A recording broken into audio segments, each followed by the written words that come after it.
محترم دوستو، السلام علیکم ورحمۃ اللہ۔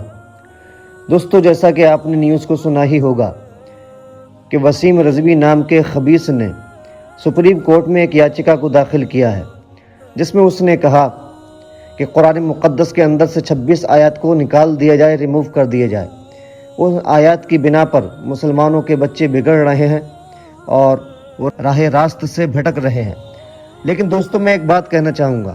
سب سے پہلے تو میں بے شمار لعنت بھیجتا ہوں اس ملعون پر، اس خبیث پر، جس نے قرآن مقدس، جو اللہ تبارک و تعالی نے جس کتاب کو نازل فرمایا، اس کے بارے میں اس نے ایسی بات کہی ہے۔ اور آپ لوگ بھی بے شمار لعنت ایسے شخص پر بھیجیں۔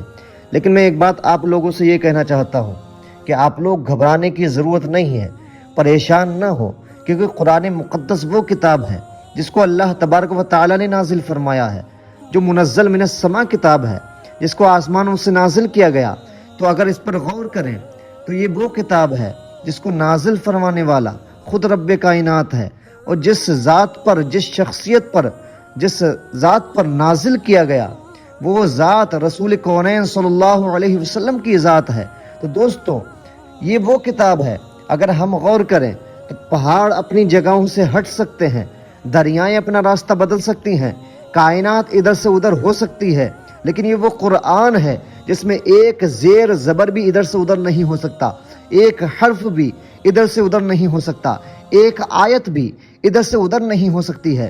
قرآن مجید میں خود رب کائنات ارشاد فرماتا ہے، اِنَّا نَحْنُ نَزَّلْنَا الذِّكْرَ وَإِنَّا لَهُ لَحَافِظُونَ، کہ ہم نے قرآن پاک کو نازل کیا ہے، ہم ہی اس کی حفاظت فرمانے والے ہیں۔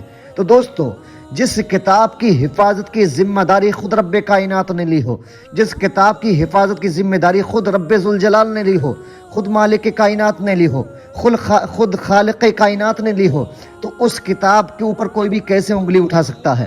اس کتاب کا کوئی بھی کیسے بھی کوئی کچھ بگاڑ سکتا ہے؟ دوستو، ایسے لوگ نہ جانے کتنے اب تک آئے ہیں اور کتنے قیامت تک آتے رہیں گے، کیونکہ یہ قرب قیامت ہے اور دجالی فتنے آنا شروع ہو گئے ہیں، اور ایسے ہی دجالی فتنے آتے رہیں گے۔ کوئی میرے نبی کی شان پر انگلی اٹھائے گا، کوئی اسلام پر انگلی اٹھائے گا، کوئی شریعت پر انگلی اٹھائے گا، کوئی قرآن پر انگلی اٹھائے گا۔ لیکن حضرات، ہسٹری کو آپ پڑھیں، آپ پرانے واقعات کو دیکھیں تو آپ کو پتہ چلے گا جس نے قرآن پر انگلی اٹھائی ہے ان کے انجام کیا ہوئے ہیں، جس نے نبی پر انگلی اٹھائی ہے ان کے انجام کیا ہوئے ہیں، جس نے مذہب پر انگلی اٹھائی ہے ان کے انجام کیا ہوئے ہیں۔ اور پہلے چلے جائیں تو آپ کو پتہ چلے گا، فرعون دنیا میں آیا ہے، اس نے نبی پر انگلی اٹھائی ہے، اس کا انجام کیا ہوا؟ یہ کسی سے چھپا ہوا نہیں ہے، کسی سے پوشیدہ نہیں ہے۔ فرعون آیا ہے، اس کا انجام کیا ہوا ہے؟ یہ کسی سے پوشیدہ نہیں ہے۔ حضرات محترم، قارون آیا ہے، قارون نے انگلی اٹھائی ہے، اس کا انجام کیا ہوا ہے؟ یہ کسی سے پوشیدہ نہیں ہے۔ حامان آیا ہے، اس کا انجام کیا ہوا ہے؟ یہ کسی سے پوشیدہ نہیں ہے۔ نمرود آیا ہے، نمرود نے انگلی اٹھائی ہے، لیکن اس کا انجام کیا ہوا ہے؟ یہ کسی سے پوشیدہ نہیں ہے۔ اسی طریقے سے آگے بڑھتے چلیں، ابو جہل آیا، اس نے نبی پر انگلی اٹھائی ہے، مذہب پر انگلی اٹھائی ہے، اسلام پر انگلی اٹھائی ہے۔ یہ وہ اسلام کی میں بات کر رہا ہوں جس کے بارے میں خود رب کائنات قرآن مجید میں ارشاد فرماتا ہے، ان الدین عند اللہ الاسلام، کہ اللہ کے نزدیک اگر کوئی پسندیدہ دین ہے تو وہ مذہب اسلام ہے۔ تو دوستو، جو اللہ کا پسندیدہ دین ہے، جب اس پر ابو جہل نے انگلی کو اٹھایا ہے، نبی آخر الزماں پر ابو جہل نے انگلی کو اٹھایا ہے، ابو لہب نے انگلی کو اٹھایا ہے، عتبہ و شیبہ نے انگلی کو اٹھایا ہے، تو ان کا انجام کیا ہوا ہے؟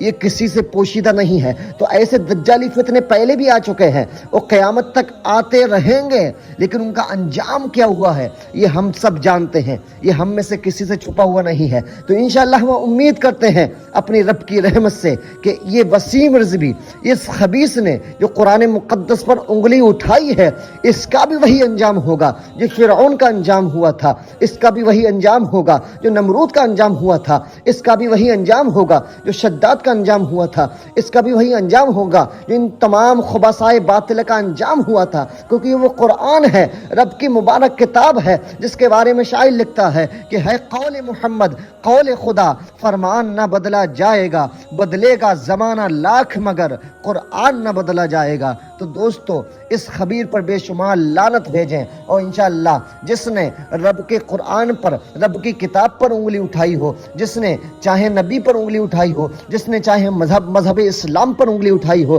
جس نے چاہے قرآن و شریعت پر انگلی اٹھائی ہو، جس نے بھی انگلی اٹھائی ہے اس کا انجام کیا ہوا ہے ہم سب جانتے ہیں، اور انشاءاللہ یہی انجام اس خبیث کا بھی ہوگا۔ اللہ تعالیٰ کی بارگاہ میں دعا ہے اللہ تعالیٰ ہم سب کو شریعت پر استقامت عطا فرمائے، دین پر استقامت عطا فرمائے، دین میں مضبوطی عطا فرمائے، اور اللہ تعالیٰ ہم سب کو سچا عاشق رسول بنائے، اور دارین کی لازوال فلاحیتوں سے، نعمتوں سے ہم سب کو مالا مال فرمائے۔